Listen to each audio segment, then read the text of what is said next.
Insya Allah pertanyaan ini penting banget teman-teman ya. Ketika kita berangkat umroh ada semacam keinginan untuk foto-foto, video-video depan Ka'bah, depan Masjidil Haram, Masjid Nabawi, lalu diposting dengan niat mungkin yang tadinya ingin memotivasi, sharing, jatuhnya oversharing, pamer. Gimana kita memposisikan hati kita nih Ustadz? Udah jauh-jauh nih ke sana, nggak tiap tahun soalnya. Iya. Nggak boleh buat seorang wanita yang beriman sama Allah dan hari akhir menjalankan perjalanan safar sehari semalam kecuali sama mahramnya. Mana yang lebih utama antara dia umroh sendiri tiap tahun atau dia mengumrohkan orang lain?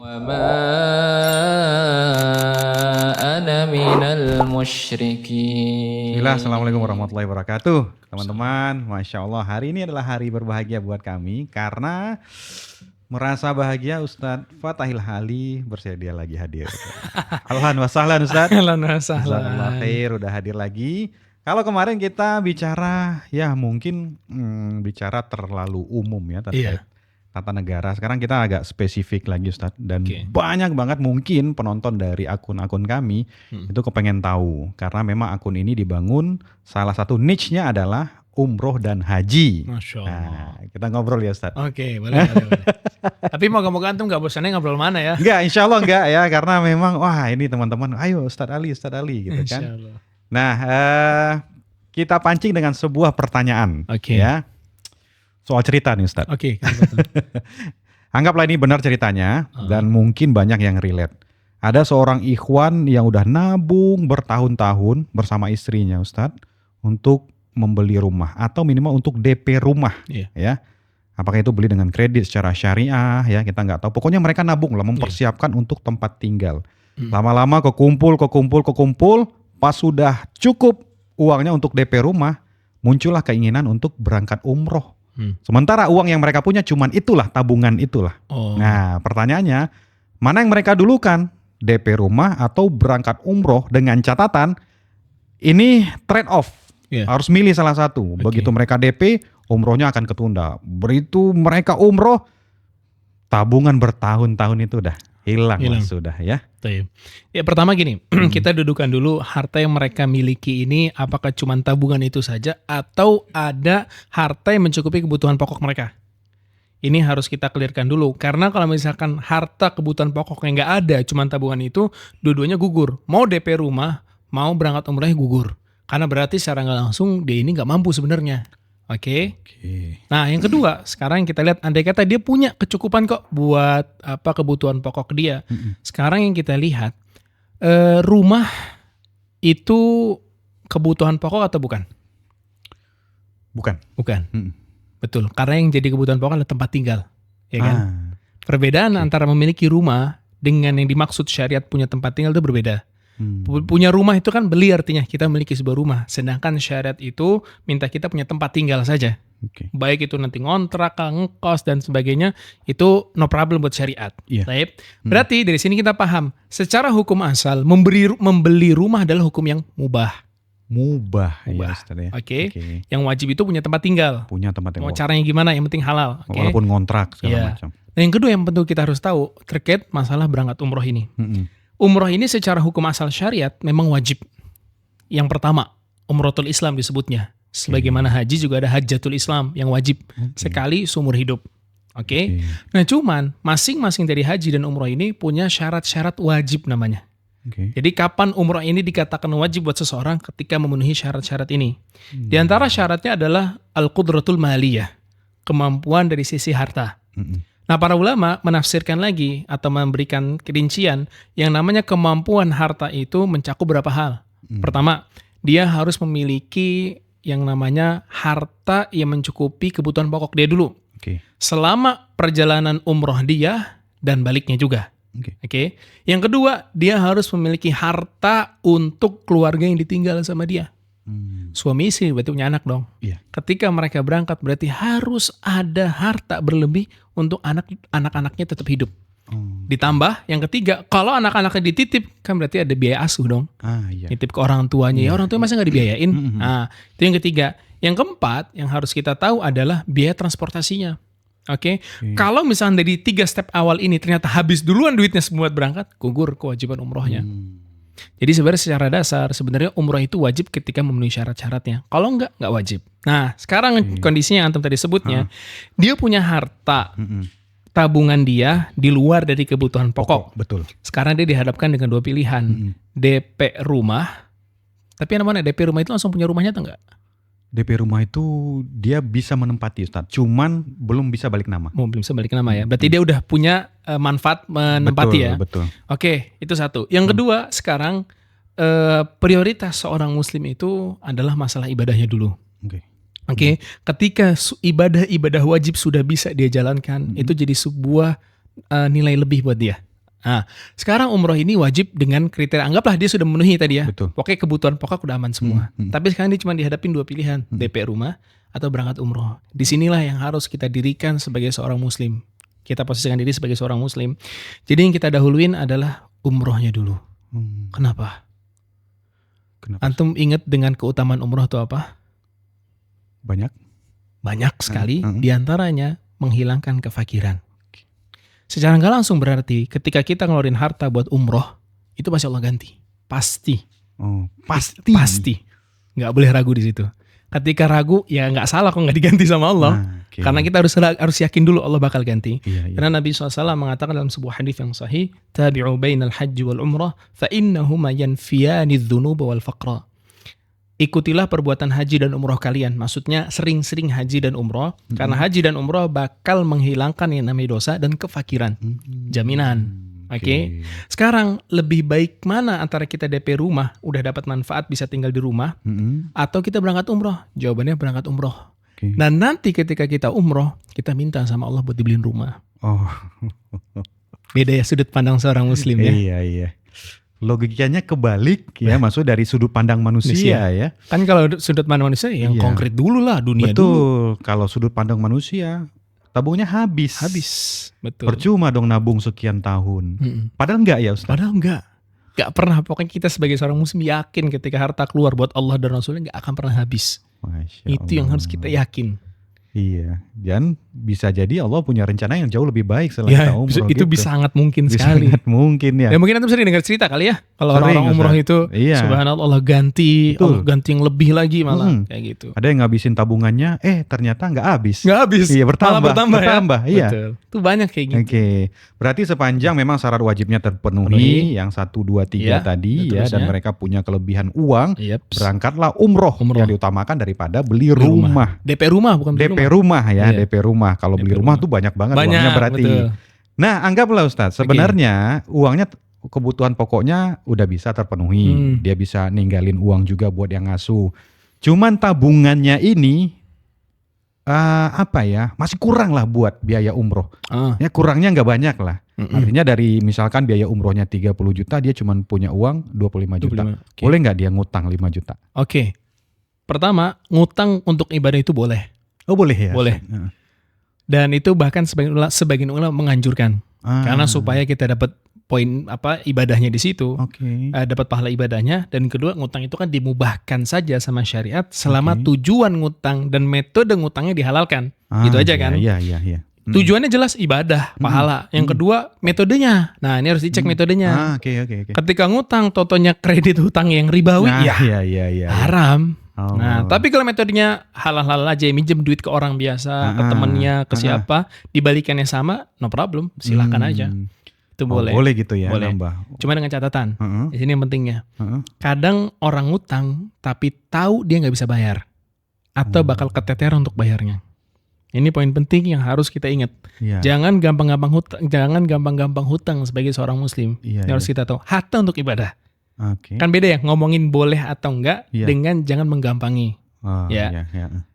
Hutang ini secara syariat boleh, tapi jangan ngegampangin.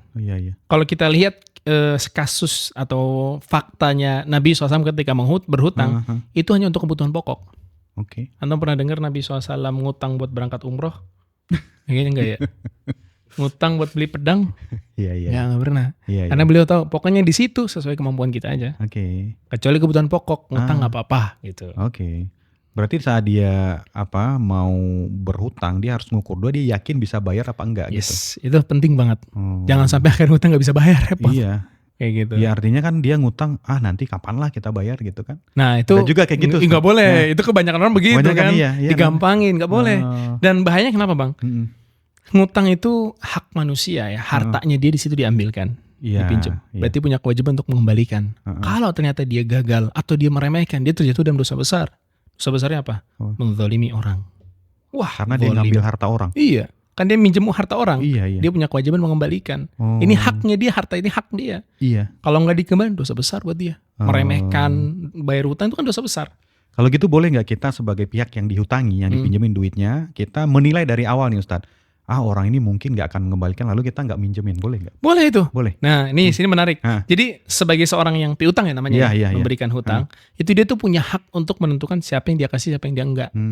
Enggak semua orang yang datang ke dia ngutang walaupun dia duitnya banyak, itu boleh dia kasih. Jadi dia boleh nentuin yang A, B ini boleh, yang ini enggak, itu boleh sekali secara sudut pandang syariat. Tapi di sudut pandang syariat boleh juga, kalau kamu tahu tuh orang nggak bakal bayar, kamu sedekahin, silakan aja. Silakan ya. Tapi kamu jangan ngeluh kalau dia nggak bayar. Nah itu dia. Iya. Kadang kan makanya kita lakukan assessment dulu di awal nih Ustaz. Lakukan assessment dulu di awal. Kira-kira ini balik apa enggak ya? Iya, gitu. Itu hak dia. Oke. Pertanyaan berikutnya Ustaz, ini jadi semakin menarik ya, karena penjelasan antum mungkin Ana jadi ingat lagi pertanyaannya, sebuah pertanyaannya Ustaz. Misal nih, dia udah cukup ya. Cuman dia punya kewajiban utang tapi belum jatuh tempo. Nah ini boleh nggak dia umroh dulu, sementara uang ini sebenarnya bulan depan bisa dia pakai buat bayar utang. Boleh nggak dia punya utang yang mau jatuh tempo yang harus dibayar tapi bulan depan. Bulan ini dia mau berangkat umroh, dihabisin dulu tabungannya, boleh nggak? Oke, Masya Allah, barakallahu fiik. Ini pertanyaannya bagus juga. Jadi memang kita harus membedakan antara hutang yang sudah jatuh tempo dengan hutang yang belum jatuh tempo.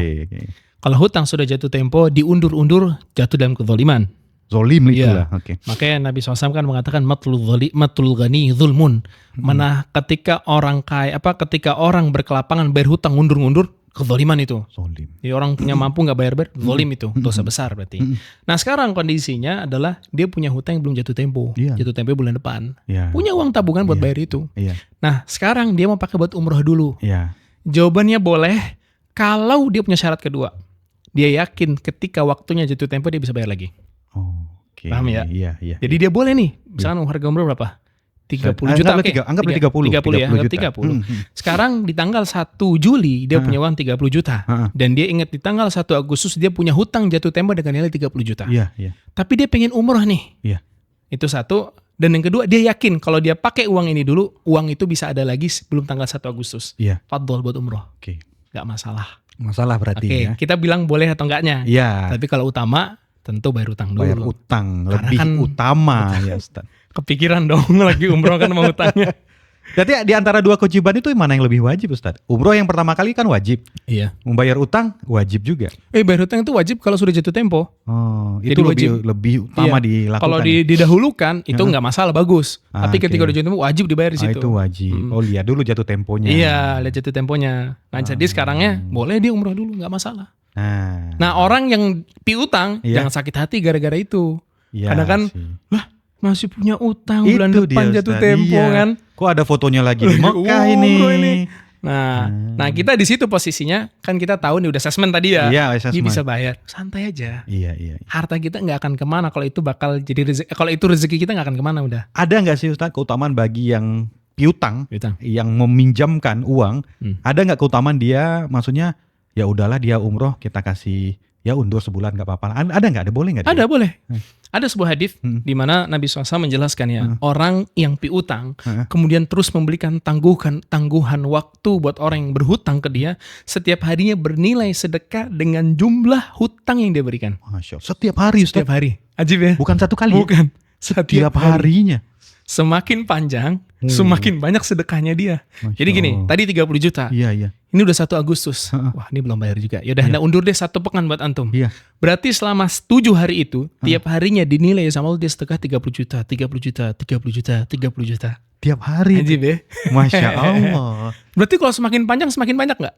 Makin banyak dong. Iya, begitu. Semakin banyak pahala. Berarti kalau gitu, mana yang lebih utama kalau dia mampu dan dia ikhlas, dia kasih tenggang terus sampai selama mungkin atau dia ikhlaskan? Yang paling utama mengikhlaskan. Kita ngomongin utama ya. Yang paling utama iya ya. Mengikhlaskan. Karena ada sabda dari Nabi SAW di mana beliau mengatakan, Man yassara ala mu'sirin yassarahullah fi dunia wal akhirah. Siapa yang mudahin urusan orang yang kesulitan, maka Allah mudahin urusan dia di dunia dan di akhirat. Di hadis lain juga Nabi SAW menjelaskan siapa yang melunasi hutang orang yang berhutang, bukan maksudnya bayarin, maksudnya mengikhlaskan. Allah bakal mudahin urusan dia, kesulitan yang akan dihadapi di hari kiamat nanti. Lebih besar lagi dong. Masya Allah. Kan di hari kiamat kan kesulitan semua adanya kan, gak ada kemudahan. Betul. Ketika dimudahin, wah lebih kita butuhin itu daripada cuma pahala sedekah mulu. Baik, iya. Gitu. Memang kita belajar ikhlas jadinya ya. Iya, belajar ikhlas. Tergantung iman aja sih. Tergantung iman ya, Masya Allah ya Ustadz ya. Okay. Nah, sekarang gini Ustadz ya. Okay. Kalau gitu kondisinya ya, dengan anggaplah dia memang mampu umroh tapi dengan uang pas-pasan terus. Dapat keutamaan kalau dia umroh berkali-kali. Tapi setiap umroh memang uangnya pas-pasan terus, Ustaz. Nggak ada sisanya. Dia nggak bener-bener ngabisin tabungan terus. Tahun depan udah kekumpul umroh lagi gitu. Oke. Berarti di sini ada permasalahan. Pertama, hukum umroh berulang-ulang dong tiap tahun. Betul. Dan yang kedua, hukum orang berangkat umroh dengan uang yang pas-pasan terus. Betul. Kalau yang kedua, tadi kita udah bahas dengan syarat-syaratnya. Betul. Selama tidak ada kezaliman, itu boleh-boleh aja. Dan dia tetap dapat kemuliaan yang Allah siapin buat dia. Tapi sekarang yang jadi pertanyaan kita, boleh nggak seseorang itu mengulang-ulang umroh terus? Iya. Jawabannya boleh dan sangat dianjurkan. Berdasarkan keutamaan tadi, ya kan?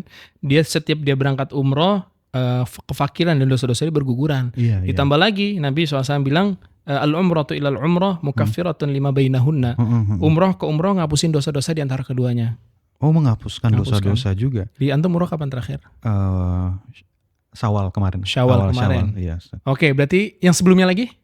Ramadan. Ramadan sebelumnya. Ramadan tahun lalu. Enggak, 1 bulan sebelumnya. Kan berarti di Ramadan ke Syawal. Ke Syawal, ya. Ya, anggaplah gitu.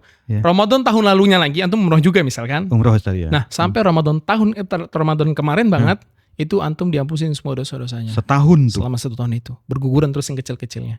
Amin. Dosa kecil ya, Ustaz? Dosa kecil. Oke. Kalau menurut pendapat jumhur, dosa kecil aja. Kalau dosa besar wajib bertobat di situ. Alhamdulillah. Wajib kan ya? Masya Allah. Tapi bukan berarti kita besok umroh lagi kita dosa lagi, bukan berarti bukan begitu. Wah, itu kacau itu. Itu kacau. Nah, justru dengan adanya niat itu umroh dia nggak diterima sama Allah. Karena ternyata ibadah dia dipakai untuk menjadi sebuah alasan atau legitimasi dia boleh bermaksiat. Nggak boleh itu. Nah, tapi sekarang jadi permasalahan nih. Kayaknya tadi antum tulis di pertanyaan ini tentang orang yang lebih sering umroh buat diri dia sendiri, tapi nggak pernah umrohin orang lain nih. Maksudnya badal? Iya, bukan badal. Mengumrohkan orang lain. Iya. Mana yang lebih utama antara dia umroh sendiri tiap tahun atau dia mengumrohkan orang lain? Betul. Ajib ya. Anggaplah orang tuanya. Anggap orang tua nih. Dia mampu tiap tahun umroh terus mampu. Ya.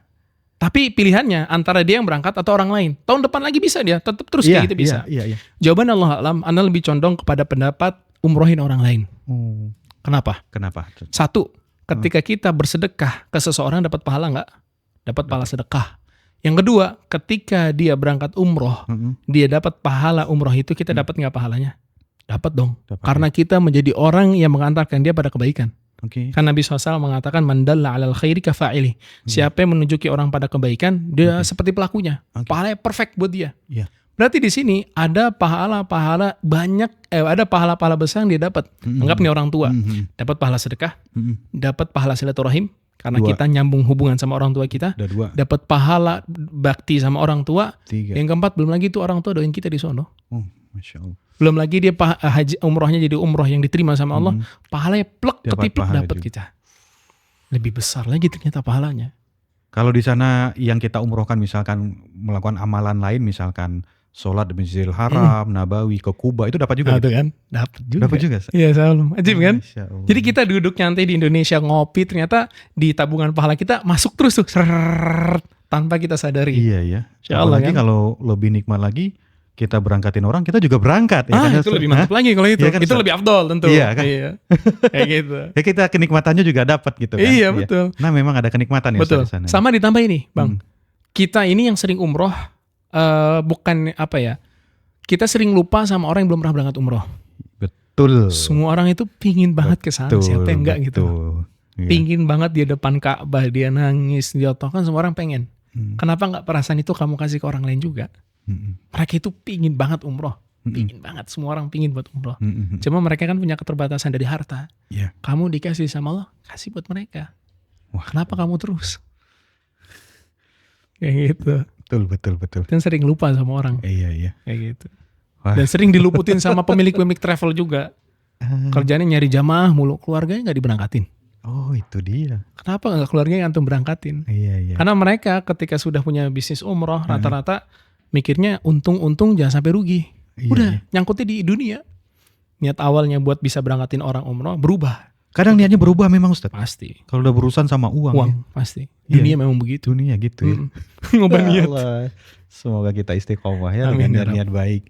Amin. Ada orang yang mungkin sedih. Dia mungkin dianggap kaum-kaum yang mungkin tidak seberuntung kaum laki-laki ya, kaum Oke. Hawa ya, kaum wanita ya Ustaz.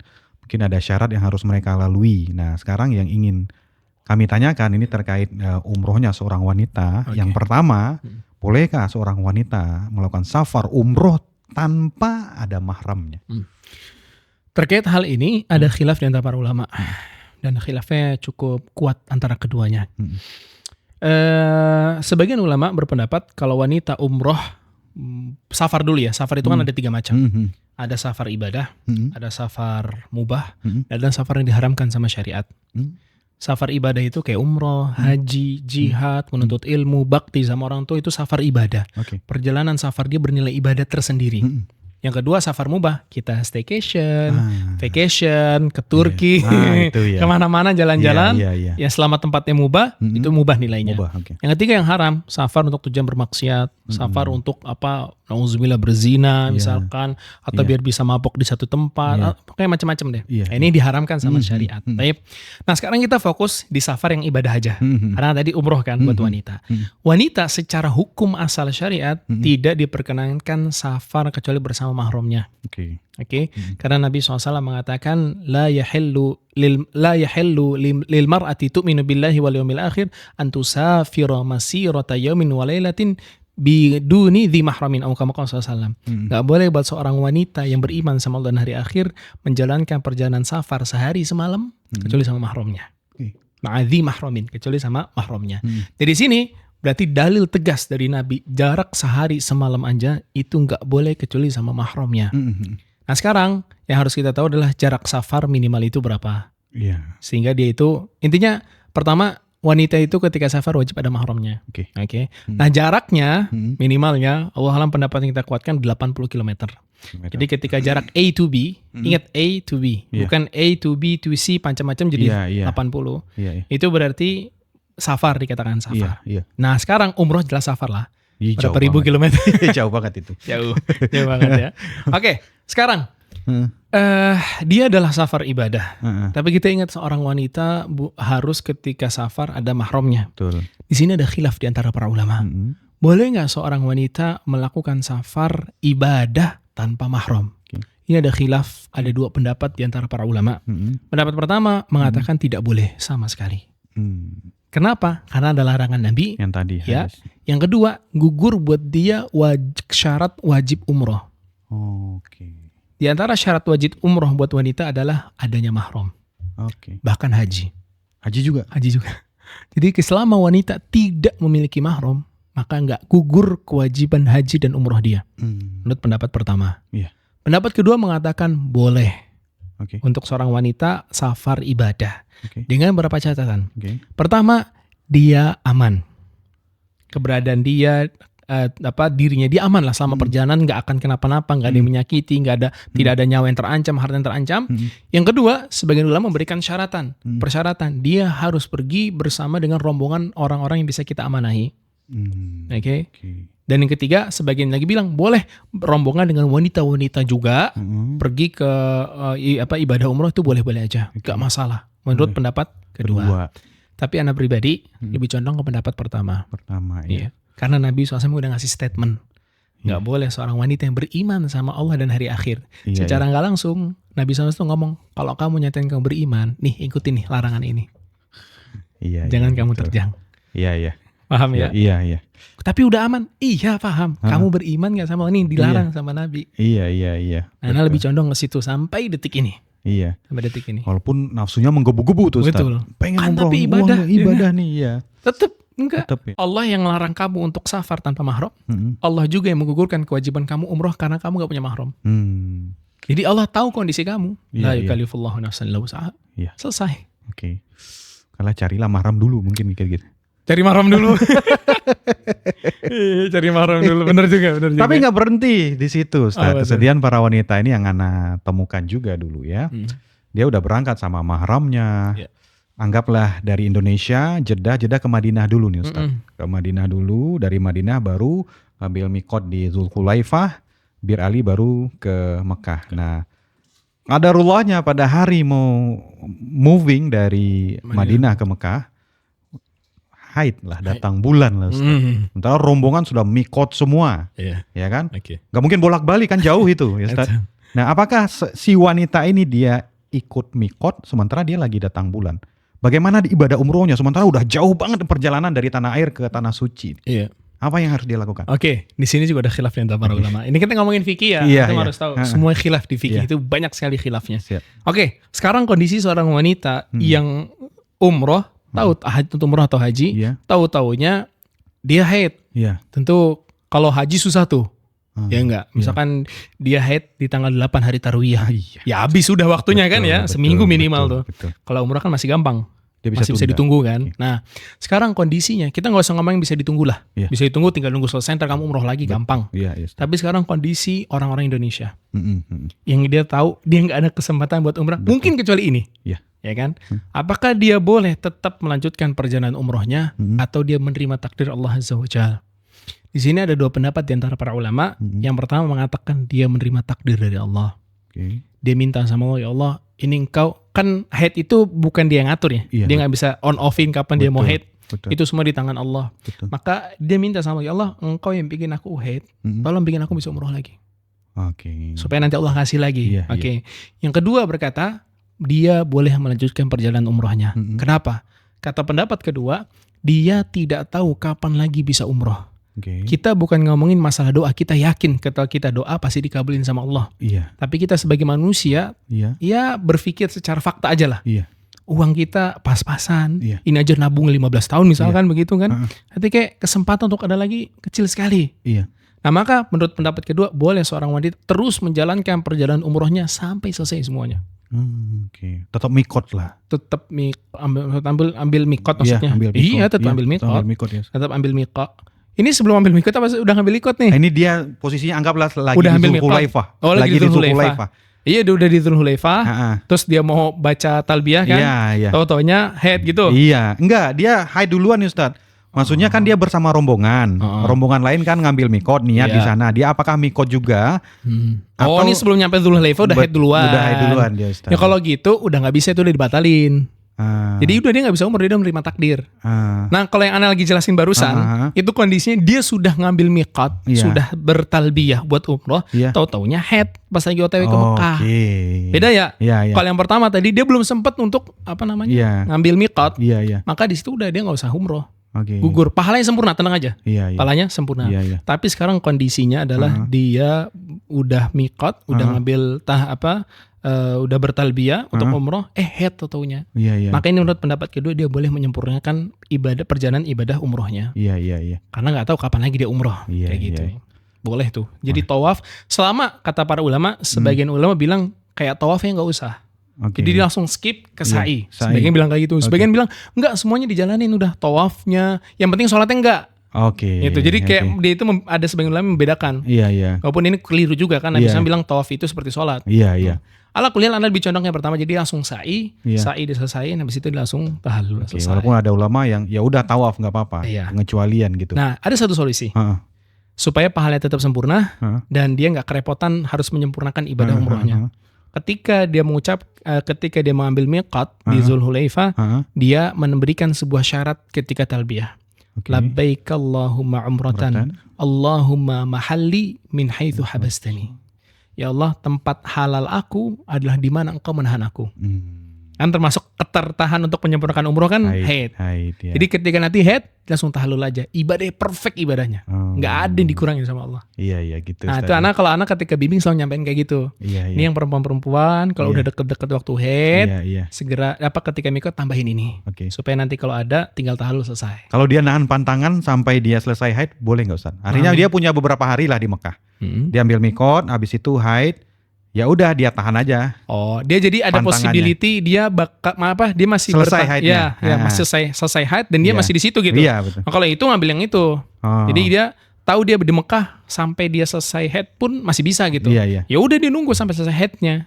Nah, nanti dia ngambil mikotnya di mana? Di Tan'im, di Masjid Aisyah gitu. Iya. Begitu. Ini kondisinya beda antara yang sebelum kita tadi jelasin sama yang barusan sebut. Iya, oke. Beda. Ini kondisi yang kita sebut tadi, dia memang bakal balik sebelum haidnya selesai. Iya. Kan umroh itu kan 9 hari ya. 9 hari ya. Berarti kan between di Madinah 3, di Makkah 4 atau di Madinah 4, Makkah 3 gitu aja kan ya. Iya. Ya haid itu seminggu semua. Gak keburu gitu ya. Gak keburu ya. Memang banyak ini nih Ustaz. Kalau wanita kan gak sama ya kayak pria nih. Kayak lagi ya itu haid tadi kan. Betul. Safar gitu. Betul. Merasa dirugikan terus. Padahal Allah ngasih kemudahan ya. Kemudahan ya Ustaz. Kalau terkait badal umroh gimana Ustadz? Nah, dalam satu perjalanan nih, kan banyak juga ya. Pertama, pertanyaannya adalah, bolehkah kita membadalkan umroh? Nah, kalau boleh siapa aja yang boleh kita badalkan? Nah, apakah dalam satu perjalanan kita umroh, udah selesai, kita tahallul selesai, hari berikutnya kita badalkan orang yang mau kita badal? Boleh nggak seperti itu? Pertama, yang harus kita jelaskan hukum badal umroh. Hukum badal umroh itu boleh. Kata penjelasan para ulama berdasarkan beberapa hadis dari Nabi SAW, di mana ada seorang wanita yang berkata orang tuanya sempat azam untuk melaksanakan umroh atau haji itu ya. Kemudian sama Nabi SAW disuruh haji anha, ya hajiin atas nama dia kayak begitu. Nah, ini berarti badal haji atau umroh itu ada. Baik, itu pertama yang kita harus tahu, berarti ada hukumnya. Yang kedua adalah ketika dalam satu perjalanan umroh, boleh nggak seseorang umroh berkali-kali? Karena kan konsekuensi dari kita jalan ini, kita untuk umroh 2 kali. Betul. Memang yang pertama niatnya kita, yang kedua niat orang lain. Nah di sini ada permasalahannya. Ada khilaf di antara para ulama, boleh nggak dalam satu perjalanan itu umroh berkali-kali? Ana pribadi lebih condong kepada pendapat nggak boleh. Kenapa? Karena Nabi SAW nggak pernah umroh berkali-kali. Nah kasih contoh, berapa Nabi SAW melakukan umroh berapa kali? 3 apa 4 ya? 4 kali. 4 kali. Ya kan? Di waktu Sulhul Hudaybiyah dan di waktu Umratul Qadha di tahun ke-6 dan di waktu Fathu Mekah. Kita ambil case di Fathu Mekah. Ketika Mekah udah diambil alih sama Nabi SAW, beliau melakukan umroh 1 kali. Padahal beliau di sana beberapa pekan. Mungkin sepekan atau 2 pekan, agak lupa. Intinya lebih dari sepekan. Itu kan berarti, bukankah Nabi SAW bisa untuk umroh berkali-kali di satu waktu itu? Tapi kok nggak dilakuin sama Nabi? Berarti secara tidak langsung, ini adalah petunjuk terbaik. 1 kali perjalanan umroh, itu cuma dianjurkan umroh 1 kali. Oke? Nah sekarang case-nya adalah, kan beda niat nih. Yang pertama punya kita, yang kedua atas nama orang lain. Nah di sini juga ada khilaf di antara para ulama. Ada yang menyamakan, pokoknya kalau kamu yang berangkat, ya kamu nggak boleh 2 kali. Tapi ada yang mengatakan yang kedua, oh iya beda niat, nggak masalah kayak begitu. Jadi Allah alam di sini permasalahannya luas, tinggal nanti kita ngikutin yang mana aja menurut kita kuat. Gitu. Berarti kalaupun pendapat yang pertama, kalaupun mau membadalkan, jangan dalam rangkaian safar itu maksudnya. Iya, jangan dalam rangkaian safar itu. Siapa aja Ustadz yang bisa kita badalkan? Semuanya bisa. Semuanya bisa. Keluarga kita, teman kita, dan lain sebagainya. Yang masih hidup juga bisa. Masih bisa. Masih hidup masih bisa. Dengan catatan kata para ulama, ketika membadalkan umroh, orang yang dibadalkan memang terkena uzur syar'i. Nah ini catatan penting nih Bang. Uzur syar'i. Nanti takutnya begini. Ini orang sehat walafiat. Iya betul. Memang masalahnya gak punya duit aja. Oke. Kan kalau badal murah, berapa harga badal? Boleh 1 juta, 2 juta gitu ya. 1,8 tuh ada kan. Murah kali 1,8.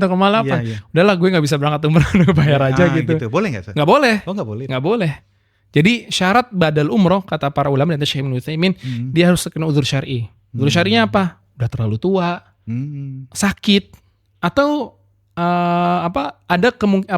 dia tidak memiliki kemampuan untuk berangkat lah pokoknya. Seperti dicekal segala macam. Ya dicekal misalkan kayak gitu. Tapi Syekh Ibnu Utsaimin nyebutin 2 sih, sakit sama udah terlalu tua. Jadi emang ya udah nggak bisa. Hatta punya duit dia nggak bisa. Secara fisik ya. Ya secara fisik ya. Tapi secara uang dia mampu. Mampu kayak gitu. Nah ini secara fisik mampu, secara duit nggak mampu. Ya udah gugur gitu. Oh, nggak boleh lah tuh ya. Nggak boleh. Kan banyak tuh Ustaz, jasa-jasa badal umroh. Siapa yang mau nih 1,5? Iya. Ya udah. Udah gitu parahnya sekarang badal umroh banyak penipunya. Nah dia. iya, sebenarnya boleh nggak sih Ustaz kita buka jasa? Siapa yang mau badal umroh? Dan kalaupun boleh nggak dia berulang-ulang terus dia mikot lagi, sana bolak lagi. Boleh.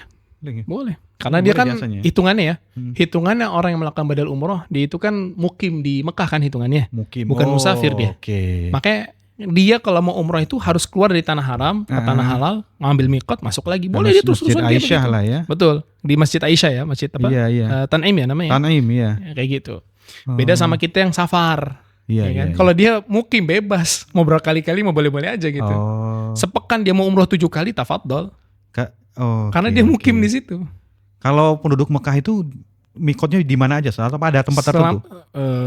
Tempat yang halal. Tapi Nabi SAW nyuruh Aisyah, waktu Aisyah di Haji Wada kan ikut tuh, kena haid tuh. Itu kan Aisyah nggak bisa nyempurnain ibadah hajinya kecuali sa'i, terus juga wukuf dan sebagainya. Selain tawaf itu enggak. Tawaf ya.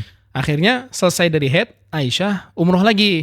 Dan Nabi SAW suruh ngambil mikotnya di Masjid Aisyah itu di Tan'im. Oh gitu. Saat keluar dari tanah haram, namanya tanah halal. Tanah halal. Apa sih artinya Ustaz tanah halal, tanah haram? Haram itu artinya terjaga dan suci. Bukan haram. Bukan haram yang dalam pikiran kita, bukan zatnya ya.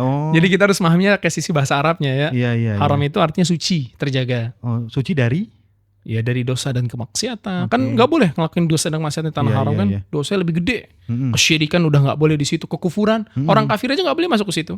Nggak boleh orang kafir. Tapi ada bedanya. Kalau di Madinah boleh orang kafir masuk ke situ. Oh boleh. Iya. Apa bedanya tuh? Jadi kalau di Mekah Allah yang mengharamkan langsung. Jadi setelah tahun Fathu Mekah Allah udah mengharamkan nggak boleh ada orang kafir masuk ke Mekah. Sama sekali. Nggak boleh sama sekali. Delegasi negara sama sekali nggak boleh. Langsung karena pencipta langit dan bumi yang larang. Bukan negara. Tapi kalau Madinah boleh. Madinah boleh. Kenapa boleh? Selama Nabi hidup ada orang-orang Yahudi membersamai Nabi tuh. Diboleh-bolehin nggak diusir tuh. Ya kan? Itu bedanya lah tanah haramnya di Madinah. Tanah haramnya di Mekah. Di Mekah. Punya hukum khusus di situ. Hukum khusus. Wah, seru nih. Keutamaannya sekarang Ustadz. Banyak orang yang bilang kan sholat di Masjidil Haram sama dengan 100.000 kali sholat di masjid lain. Itu sebenarnya sholat wajib kah? Atau semua sholat kah? Atau semua ibadah bernilai 100.000 kali? Semua amalan? Masya Allah. Itu juga ada khilaf di antara para ulama ya. Insya Allah kalau bicara fikih nih kayak gini Ustadz ya. Kayak gitu. Jadi para ulama itu dalam memahami hadis itu ada persisian di antara mereka. Menjadi beberapa pendapat. Pendapat pertama, mereka mengkhususkan apa yang disebut Nabi. Ibadah sholat saja. Baik itu wajib mau sunnah itu masuk ke hadis itu. Selain itu gak masuk. Mau antum sedekah, baca Quran, halakoh, gak dapat tuh pahala itu. Pendapat kedua bilang cuman sholat sunnah saja. Dia bilang sholat sunnah doang yang dapat keutamaan. Kalau ibadah wajib jelas pahalanya udah gede banget itu. Tapi ini yang sunnah. Yang ketiga mengatakan semua amal ibadah yang dilakukan di Masjid Nabawi atau Masjidil Haram dilipat gandakan sama Allah Azza wa Jalla. Kayak begitu. Nah, Allah alam, ana lebih condong kepada pendapat yang ketiga. Gitu. Semua amal ibadah dilipat gandakan. Tapi sifatnya tabaan. Tabaan itu dalam bahasa Indonesia artinya mengikuti saja. Tetap ibadah yang paling ditekanin itu adalah sholat di situ. Perbanyak sholat gitu. Iya. Jadi ada 3 pendapat di situ. Bukan bermaksud kita sedekah lah nanti dapat 100.000 gitu. Nah itu juga salah tuh main kayak begitu. Jadi satu kebaikan yang Allah sebut dan Rasulullah sebut itu bukan hitungan matematika. Bukan ya Ustaz. Iya. Antum sedekah 100.000. Terus Allah kan jamin diganti 10-700 kali lipat. Iya itu dalam mindset kita nih. Iya. Kalau dihitung kan 100.000 kali 10 1.000.000. Ya enggak? Iya betul. Kekecilan Allah ganti segitulah. Satu kebaikan dalam kata para ulama itu lebih baik pada dunia dan seisinya. Dunia dan seisinya. Satu kebaikan. Gimana kalau 10-700? Kan begitu. Jadi salah, nggak boleh pakai hitungan matematika di situ. Itu pakai hitungannya sang pencipta langit dan bumi. Ya begitu. Jangan disamakan. Nggak boleh. Iya. Disamain.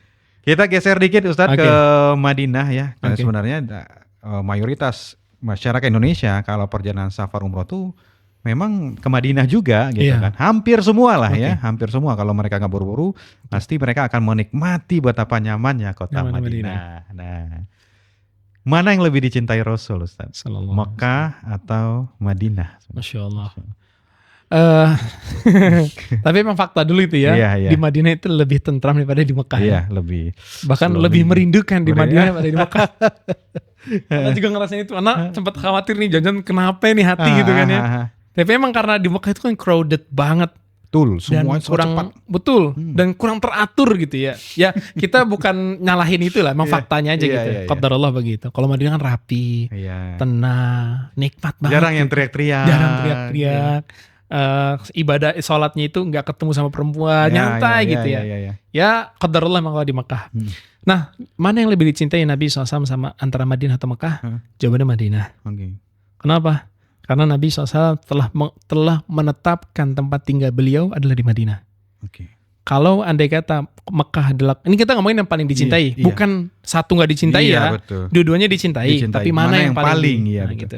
Jadi yang paling dicintai sama beliau adalah Madinah. Oke. Karena Nabi SAW juga nyebutin beberapa keutamaan Madinah. Heeh. Di antara kan dalam sebuah hadits Nabi SAW mengatakan, man istata'a minkum an yamuta bil Madinah falyamut biha. Siapa yang bisa mati di Madinah, maka mati di Madinah. Sampai Umar bin Khattab radhiyallahu anhu itu berdoa sama Allah, ya Allah, matikan aku di kota Nabimu ini. Karena ada keutamaan itu. Dan keutamaan khususnya adalah orang-orang yang meninggal di Baqi dapat syafaat khusus dari Nabi. Wah, privilege berarti dong. Nah, dan ini nggak didapat di Mekah.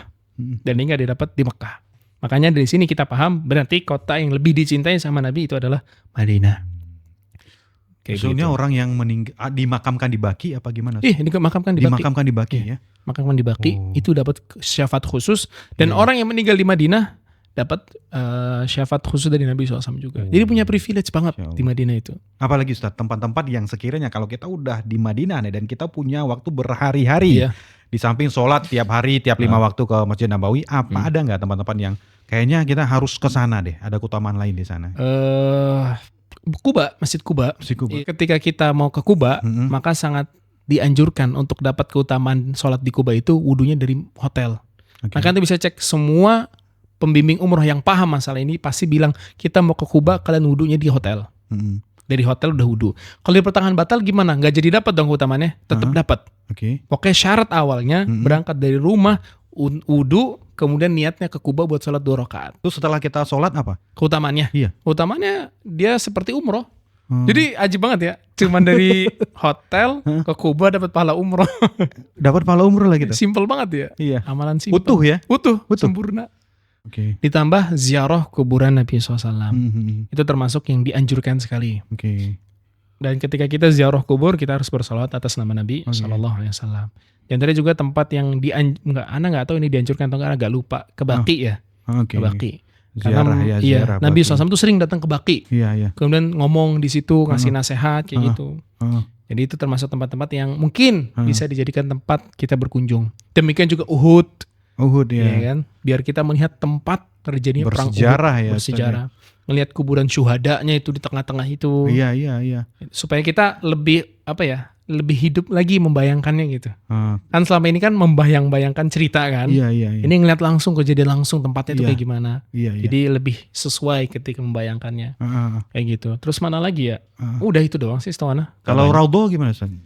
Raudhah ini ada khilaf di antara para ulama. Sebenarnya apakah dia memang dianjurkan untuk didatangi atau enggak? Karena hadisnya cuman membicarakan ma baina minbari wa baiti raudhatun min riyadil jannah. Atau kama qala sallallahu antara mimbarku sama rumahku ada taman dari taman-taman surga. Cuman sebatas Itu begitu. hadisnya itu aja Iya. yang disampaikan. Cuman sebatas itu saja. Oh. Makanya sebagian ulama menyebut ketika orang doa di situ apakah lebih mustajab? Enggak juga.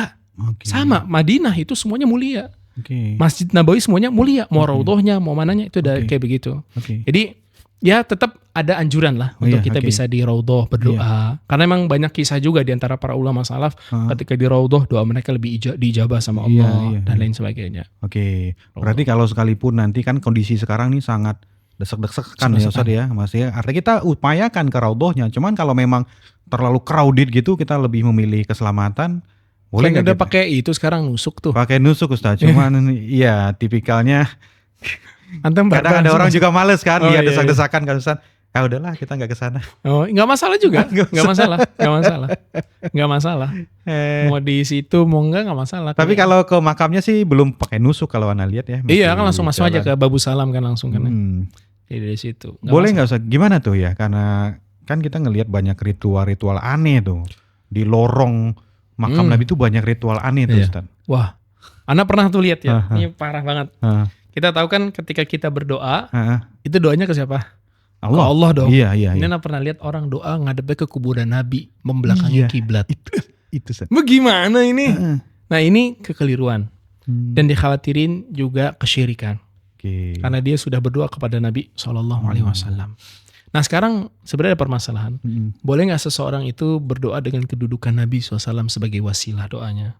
Oh maksudnya gimana tuh Ustaz? Jadi ya Allah, kan kita ini diminta sama Allah untuk menggunakan wasilah dalam doa kita kan, Iya, supaya lebih manjur doanya, Iya iya. lebih mustajab. Di antara yang diperselisihkan sama para ulama, boleh nggak seseorang berdoa dengan kedudukan Nabi SAW Hmm. di dalam doanya? Iya iya. Nah itu ada khilaf di antara para ulama. Iya iya. Allah alam, seingat ana jawabannya gak dianjurkan. Oke. Jadi kita ketika berdoa ya langsung aja kita sendiri gitu. Iya iya. Ya begitu. Itu para orang-orang itu nggak tahu kenapa berlebihan tuh. Insyaallah Nah ya. yang paling parah itu kalau antum lihat orang Syiah tuh. Nah, gimana Ya kan? tuh ya? Ketika mereka di baki itu mereka di depan baki Iya. baca zikir-zikir tentu dan sebagainya. Dan Iya, mereka itu kan di baki itu Ah. banyak kuburan-kuburan Ahlul Bait. Oh, Ahlul Baitnya Nabi SAW. iya iya. Hasan, Iya. Husain, Iya iya. terus juga Fatimah. Iya iya. Kemudian siapa lagi yang di situ? Ja'far. Iya iya. Itu kan Ahlul Bait tuh. Iya. Itu imam besar buat orang-orang Syiah. Iya iya. Nah, mereka suka berlebihan di situ. Oh. Doain khusus buat mereka, melaknat sisanya. Iya iya. Kayak begitu. Ini gak boleh. Iya berarti orang Syiah tuh gitu ya. Begitu mereka. Tapi kalau mereka ziarah ke makam Nabi gimana tuh ya? Di sebelahnya ada makam Abu Nah, Bakar. itu dia. Jadi nanti mereka mendoakan salam buat Nabi yang duanya dilaknat mereka. Yang kacau orang Syiah itu. Ya gitu, Bang. Pertanyaan terakhir dari kami Ustaz sebelum podcast ini kita tutup ya, Masya Allah. Ini ada 2, umroh dan haji. Oke. Dulu sih kami, Ana terutama bukan berpendapat, memiliki pemahaman yang wajib tuh haji. Iya. Ternyata umroh yang pertama kali itu juga wajib hukumnya. Iya. Kenapa bisa seperti itu yang pertama? Karena yang Ana pahami dulu haji doang yang wajib nih. Ya, karena rukun Islam langsung tahu kan. Rukun Islam kan. Kenapa umroh juga ikut-ikut wajib nih, ya kan? Yang kedua, Ustadz, kita akhirnya umroh terus akhirnya nggak daftar haji. nih. Nah, gimana tuh? Tuh. Pintar, Masya Allah. Gini, kalau kita tahu kita punya kelebihan harta terus setiap tahun buat bisa umroh, ada baiknya ditabung. Jadi tetap disisihkan untuk tabungan haji. Jangan umroh terus sampai akhirnya nanti hajinya nggak dijalanin. Ini bisa jadi termasuk perangkapnya iblis. Kita tahu di antara perangkapnya iblis adalah membuat orang lebih mengutamakan ibadah yang mulia daripada yang lebih mulia. Oke. Kan ibadah itu mulia semua. Iya, iya. Nah ini di antara perangkap iblis buat ahlu ibadah adalah dia mengedepankan sebuah ibadah yang mulia daripada yang lebih mulia. Oh. Umrah sama haji jelas haji lebih mulia rukun Islam dia. Iya. Nah disinilah mungkin sebagian orang terkena perangkap iblis di sini. Iya. Jadi dia akhirnya umroh kagak haji. Padahal Iya. bisa aja tuh kalau dia tabung tuh 5 tahun, 8 Iya, iya. tahun, 10 tahun udah berangkat Haji haji. plus kan ada sekarang 7 tahun, 10 Oh tahun iya ya tuh sekarang. kan. Nah lebih afdol ya haji, nabung haji aja. Udah umroh sekali cukup. Habis ini kamu utamain haji kamu. Oke. Kecuali dia bisa pisahkan tuh ini buat haji, ya udah umroh nih kita pakai Ya dulu. hartanya berarti berlebih banget. Bagus kalau kayak Masya begitu. Allah ya. Oh. Haji tetap nabung, umroh Iya. tetap jalan. Mantap kalau itu. Insya Allah pertanyaan ini penting banget teman-teman ya. Ketika kita berangkat umroh ada semacam keinginan untuk foto-foto, video-video depan Ka'bah, depan Masjidil Haram, Masjid Nabawi, lalu diposting dengan niat mungkin yang tadinya ingin memotivasi, sharing, jatuhnya oversharing, pamer. Gimana kita memposisikan hati kita nih Ustadz? Udah jauh-jauh nih ke sana, nggak tiap tahun soalnya. Iya. Makanya gini, yang harus kita tahu sebagai seorang muslim sebenarnya kita itu nggak boleh overshare. Oke. Apalagi overshare ibadah. Oke. Hati ini gampang banget berubah niatnya. Sekarang ikhlas, sedetik aja berubah jadi nggak ikhlas. Nah sekarang, andai kata ketika kita awal take video, kita foto depan Ka'bah atau lagi perjalanan umroh, awalnya motivasi. Tapi sekarang pertanyaannya, ketika ada yang like, ketika ada yang komen, jujur deh, jawab jujur ya. Hati gimana rasanya? Nungguin Ustadz. Mana lagi nih yang komen, mana lagi yang like. Itu dia masalahnya. Terkena akhirnya ria di situ. Ria itu penyakit yang tersembunyi banget. Nabi SAW sampai nggambarin dia akhafu min dabi bin namal, lebih tersembunyi daripada suara langkah kaki semut. Anda pernah dengar suara langkah kaki semut? Enggak. Itu dia, lebih tersembunyi daripada itu. Makanya sangat berhati-hati seorang mukmin itu nggak gampang nge-share ibadahnya dia. Makanya di antara sifat orang bermukmin kata Nabi SAW yang dicintai sama Allah, innallaha yuhibbu 'abdat taqiyal ghaniyal khafi. Allah tuh suka sama hambanya yang bertakwa, selalu merasa cukup dan sering menyembunyikan ibadah dia. Menyembunyikan. Jadi kayak gitu ternyata. Jangan overshare ibadah kita, apalagi ketika haji dan umroh. Jangan sampai ibadah umroh kita udah capek-capek kita jalanin, duit udah kita keluarin, ternyata pahalanya nggak ada di sisi Allah. Cuman gara-gara satu story. Iya. Awalnya niatnya biar yang lain termotivasi nih. Iya. Lama-lama ada like 1, 2, 3, 4. Iya. Mana lagi nih? Iya. Kalau saran Ana jangan. Jangan ya. Ustaz. Iman kita terlalu lemah. Lemah banget. Lemah banget. Kalau mencium Hajarul Aswad, Ustadz ya, tuntunan itu mencium kah atau seperti apa? Bagaimana dengan orang yang memang pengen banget nyium Hajarul Aswad dengan kondisi Ya, manusia. tempat mataf itu kan kredit. Gimana? Kita harus mencium atau bagaimana? Ustadz? Oke, pertama mencium Hajar Aswad adalah suatu hal yang disyariatkan. Dan itu sebagaimana pernyataan banyak sahabat di antara Umar. Umar itu pernah tawaf, terus ketika dia mencium Hajar Aswad dia ngomong gini. Laula ra'aitu Rasulullah SAW ma qabbalaka ma qabbaltuk. Atau kama qala. Kalau aku nggak lihat Nabi pernah cium kamu, nggak bakal cium kamu. Li'annaka hajarun la tadur wa la tanfa. Kamu ini cuma batu, nggak bisa ngasih manfaat, nggak bisa ngasih mudarat. Jadi dari situ kita paham Hajar Aswad itu cuma batu saja, nggak bisa memberikan manfaat dan nggak bisa memberikan mudarat. Tauhidnya di sana. Nah, itu tauhid penting. Dan yang kedua, kenapa kita cium? Nabi SAW ngelakuin. Jadi kita cium Hajar Aswad karena Nabi ngelakuin. Ketiga, menciumnya itu cium begini apa? Pakai secara teknis nih, secara teknis nih. Iya. Secara teknis mencium gitu. Iya. Jadi memang kebal, takbil atau kubla itu cium pakai bibir. Iya. Jadi kayak gitu. Iya. Nah, antum harus tahu Hajar Aswad wangi bukan karena batunya. Karena dikasih minyak wangi. Dioles ya. Dioles minyak wangi. Makanya ada parfum yang namanya Hajar Aswad. Iya. Karena itu bau yang dipakai buat ngoles Hajar iya. Aswad. Jadi bukan secara zatnya Hajar Aswad ngeluarin bau wangi, nggak ada kayak gitu. Iya. Nah sekarang, terus apa tadi pertanyaan? Iya, apakah dengan kondisi sekarang kita jamaah nih memaksakan untuk mencium Hajarul Aswad atau apa yang harus kita lakukan? Oke, ini para ulama nyebutin. Jadi mencium Hajar Aswad itu hukumnya sunnah.